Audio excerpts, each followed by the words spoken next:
మామ మొన్న నేను విజయవాడ అమ్మవారి గుడికి వెళ్ళొచ్చిన తర్వాత విజయవాడలో కొన్ని చోట్ల ఫుడ్ ట్రై చేశానని చెప్పాను కదా.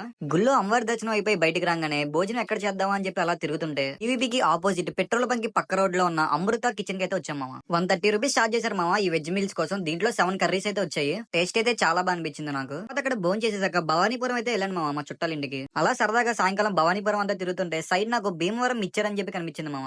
వీళ్ళ మెన్యూని చెక్ చేసినప్పుడు నాకు కొత్తగా మామిడికాయ బజ్జీ మిక్చర్ కనిపించింది మామ. అలా మామిడికాయ మిక్చర్ ఒకటి తీసుకున్నా. నాకు టేస్ట్ అయితే చాలా నచ్చింది. తర్వాత పెరుగు బజ్జీ మిక్చర్ అని చెప్పి ఇంకోటి ఉంది, అది కూడా తీసుకున్నా. దాని టేస్ట్ కూడా అయితే చాలా బాగుంది. సరే ఇవన్నీ తినేసిన తర్వాత రాత్రి 12ంటికి అయితే బయటకు వచ్చాం మామ 4 AM బిర్యానీ తినడానికి. ఆ 4 AM బిర్యానీ నాకు ఇప్పుడు దాకా మన ఏలూరులో తిన్న బిర్యానీకి ఆ బిర్యానీకి అసలు సంబంధమే లేదు మామ. ఎలా ఉంటేనే గానీ టేస్ట్ అయితే చాలా బాగుంది మామ. సరే అలా బిర్యానీ తినేసిన తర్వాత మన పీవీపీ దగ్గర ఉన్న నాకు ఐస్ క్రీమ్ దగ్గరికి అయితే వచ్చాం మామ. ఇక్కడ ఐస్ క్రీమ్ ని ఫ్రైర్ గన్ అయితే కాల్ చేస్తున్నారు. నేను మా అన్నయ్య వాళ్ళు అయితే తీసుకున్నాం ఐస్ క్రీమ్ ని. టేస్ట్ అయితే చాలా బాగుంది కానీ ప్రైస్ కొంచెం ఎక్కువ అనిపించింది మామ. అట్లాగే నేను మళ్ళీ విజయవాడ వెళ్ళినప్పుడు ఎక్కడ ట్రై చేయమంటారు కామెంట్ చేయండి. అట్లాగే మన ఛానల్ లైక్ ఫాలో చేసి సపోర్ట్ చేయండి మామ. ఉంటా మరి.